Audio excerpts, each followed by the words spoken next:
4. The rabbit sends in a little bill. It was the white rabbit trotting slowly back again and looking anxiously about as it went, as if it had lost something, and she heard it muttering to itself, "The Duchess! The Duchess! Oh my dear paws! Oh my fur and whiskers! She'll get me executed, as sure as ferrets are ferrets. Where can I have dropped them? I wonder." Alice guessed in a moment that it was looking for the fan and the pair of white kid gloves, and she very good-naturedly began hunting about for them. But they were nowhere to be seen.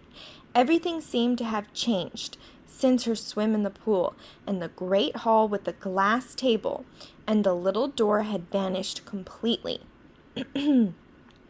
Very soon the rabbit noticed Alice as she went hunting about, and called out to her in an angry tone, "Why, Marianne, what are you doing out here? Run home this moment and fetch me a pair of gloves and a fan, quick now." And Alice was so much frightened that she ran off at once in the direction it pointed to, without trying to explain the mistake it had made. "He took me for his housemaid," she said to herself as she ran. "How surprised he'll be when he finds out who I am. But I'd better take him his fan and gloves. That is, if I can find them." As she said this, she came upon a neat little house, on the door of which was a bright brass plate with the name W. Rabbit engraved upon it. She went in without knocking and hurried upstairs in great fear lest she would meet the real Marianne and be turned out of the house before she had found the fan and gloves. "How queer it seems," Alice said to herself, "to be going messages for a rabbit. I suppose Denia'll be sending me on messages next." And she began fancying the sort of thing that would happen. "Miss Alice, come here directly and get ready for your walk." "Coming in a minute, nurse." "But I've got to see that the mouse doesn't get out. Only I don't think," Alice went on, "that they'd let Dinah stop in the house if it began ordering people about like that." By this time she had found her way into a tidy little room with a table in the window, and on it, as she had hoped, a fan and 2 or 3 pairs of tiny white kid gloves. She took up the fan and a pair of gloves and was just going to leave the room when her eye fell upon a little bottle that stood near the looking-glass. There was no label this time with the words "Drink me," but nevertheless she uncorked it and put it to her lips. "I know something interesting is sure to happen," she said to herself, "whenever I eat or drink anything. So I'll just see what this bottle does.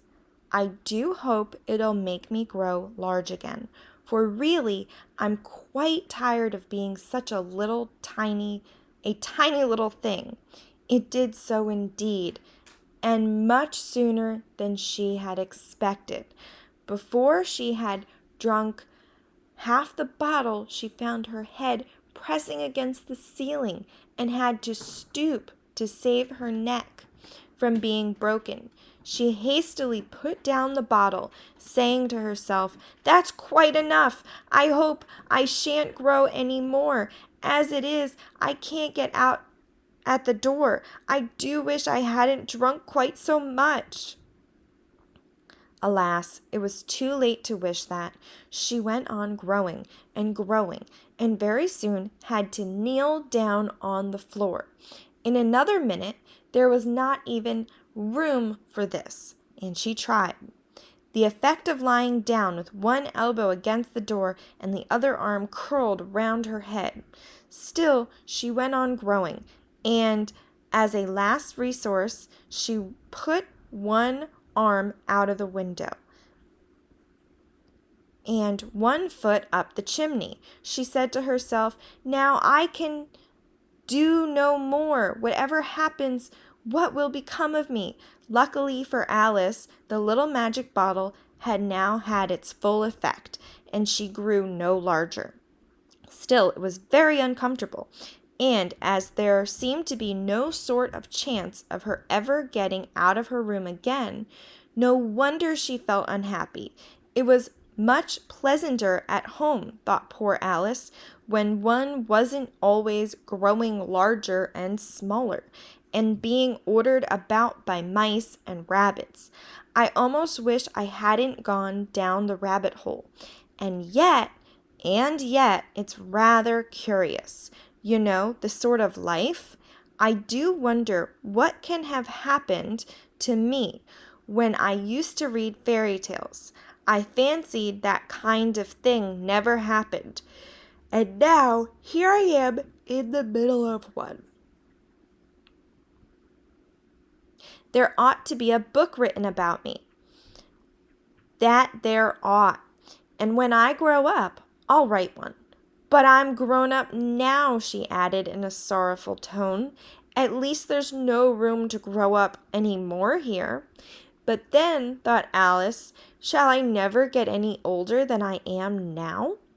That'll be a comfort, one way never to be an old woman, but then always to have lessons to learn. Oh, I shouldn't like that.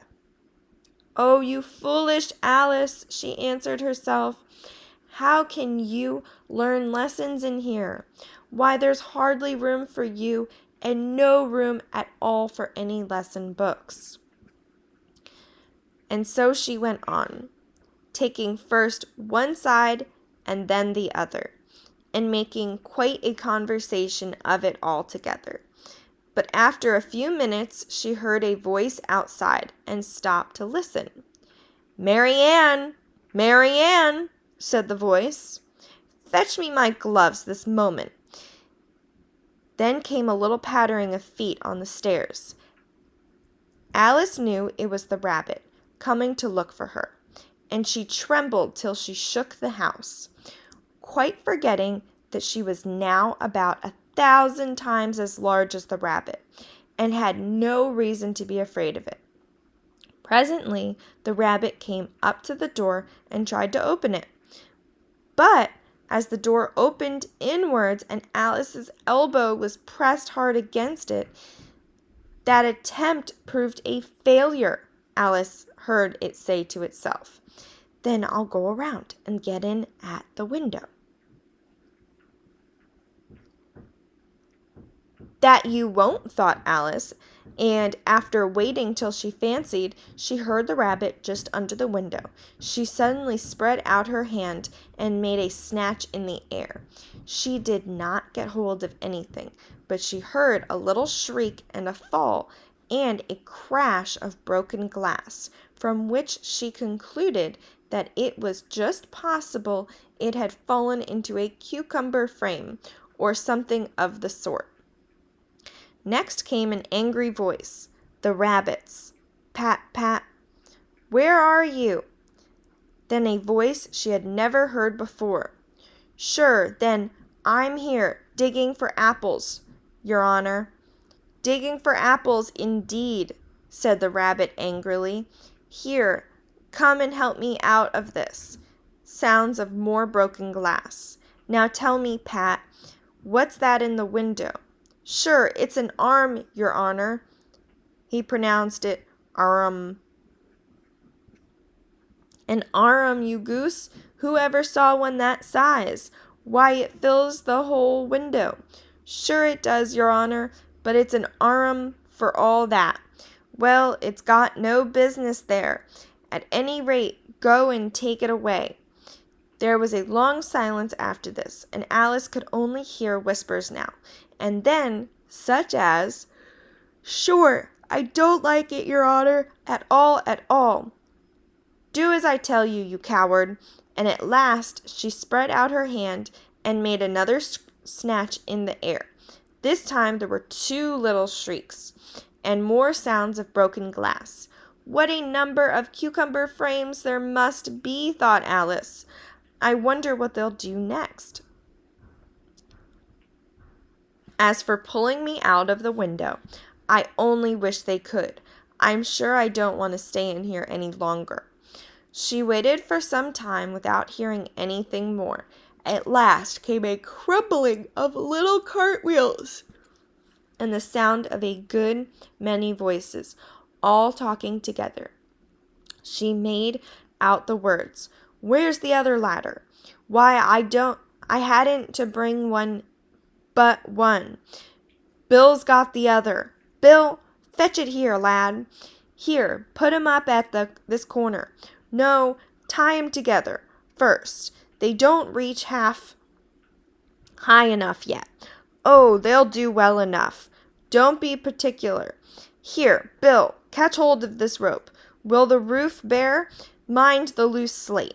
Oh, it's coming down. Heads below." A loud crash. Now who did that? It was Bill. "I fancy. Who's to go down the chimney?" "Nah, I shan't." "You do it." "That I won't then. Bill's to go down." "Here, Bill, the master says you're to go down the chimney." "Oh, so Bill's got to come down the chimney, has he?" said Alice to herself. "Shy, they seem to put everything upon Bill. I wouldn't be in Bill's place for a good deal. This fireplace is narrow, to be sure, but I think I can kick a little." She drew her foot as far down the chimney as she could, and waited till she heard a little animal. She couldn't guess of what sort it was, scratching and scrambling about in the chimney. Close above her, then saying to herself, "This is Bill," she gave one sharp kick and waited to see what would happen next. The first thing she heard was a general chorus of, "There goes Bill!" Then the rabbit's voice along, "Catch him! You by the hedge!" Then silence. Then another confusion of voices. "Hold up his head! Brandy, now! Don't choke him! How was it, old fellow? What happened to you? Tell us all about it." Last came a little feeble, squeaking voice. "That's Bill," thought Alice. "Well, I hardly know no more than ye. I'm better now, but I'm a deal too flustered to tell you. All I know is something comes at me like a jack-in-the-box, and up I goes like a skyrocket." "So you did, old fellow?" said the others. "We must burn the house down," said the rabbit's voice, and Alice called out as loud as she could, "If you do, I'll send Dinah at you." There was a dead silence instantly, and Alice thought to herself, "I wonder what they'll do next. If they had any sense, they'd take the roof off." After a minute or two, they began moving about again, and Alice heard the rabbit say, "A barrowful will do to begin with." A barrowful of what? thought Alice. But she had not long to doubt, for the next moment a shower of little pebbles came in at the window, and some of them hit her in the face. "I'll put a stop to this," she said to herself, and shouted out, "You'd better not do that again," which produced another dead silence. Alice noticed that some surprises that the pebbles were all turning into little cakes as they lay on the floor, and a bright idea came into her head. "If I eat one of these cakes," she thought, "it's sure to make some change in my size, and as it can't possibly make me larger, it must make me smaller, I suppose." So she swallowed one of the cakes, and was delighted to find that she began shrinking directly. As soon as she was small enough to get through the door, she ran out of the house and found quite a crowd of little animals and birds waiting outside. The poor little lizard, Bill, was in the middle, being held up by 2 guinea pigs who were giving it something out of a bottle. They all made a rush at Alice at the moment she appeared, but she ran off as hard as she could and soon found herself safe in a thick wood. "The first thing I've got to do," said Alice to herself as she wandered about in the wood, "is to grow to my right size again. And the second thing is to find my way into that lovely garden. I think that will be the best plan." It sounded an excellent plan, no doubt, and very neatly and simply arranged. The only difficulty was that she had not the smallest idea how to set about it. And while she was peering about anxiously among the trees, a little sharp bark just over her head made her look up in a great hurry. An enormous puppy was looking down at her with large round eyes, and feebly stretching out one paw trying to touch her. "Poor little thing," said Alice in a coaxing tone, and she tried hard to whistle to it, but she was terribly frightened all at the time at the thought that it might be hungry, in which case it would be very likely to eat her up in spite of all of her coaxing. Hardly knowing what she did, she picked up a little bit of stick and held it out to the puppy, whereupon the puppy jumped into the air off all of its feet at once with a yelp of delight and rushed at the stick and made believe to worry it. Then Alice dodged behind a great thistle to keep herself from being run over, and the moment she appeared on the other side, the puppy made another rush at the stick and tumbled head over heels in its hurry to get a hold of it. Then Alice, thinking it was very like having a game of play with a cart horse and expecting every moment to be trampled under its feet, ran round the thistle again. Then the puppy began a series of short charges at the stick, running a very little way forwards each time and a long way back, and barking hoarsely all the while, till at last it sat down a good way off, panting with its tongue hanging out of its mouth and its great eyes half shut. This seemed to Alice a good opportunity for making her escape. So she set off at once and ran till she was quite tired and ran out of breath until the puppy's bark sounded quite faint in the distance. "And yet, what a dear little puppy it was," said Alice as she leant against a buttercup to rest herself and fanned herself with one of the leaves. "I should have liked teaching it tricks very much if I'd only been the right size to do it. Oh dear, I'd nearly forgotten that I've got to grow up again. Let me see. How is it to be managed? I suppose I ought to eat or drink something or other. But the great question is what?" The great question certainly was what. Alice looked all round her at the flowers and the blades of grass, but she did not see anything that looked like the right thing to eat or drink under the circumstances.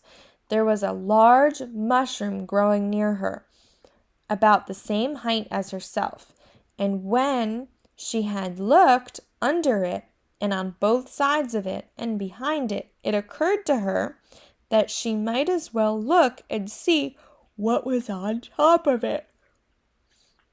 She stretched herself up on tiptoe and peeped over the edge of the mushroom, and her eyes immediately met those of a large blue caterpillar that was sitting on the top of its arms, folded, quietly smoking a long hookah and taking not the smallest notice of her or of anything else.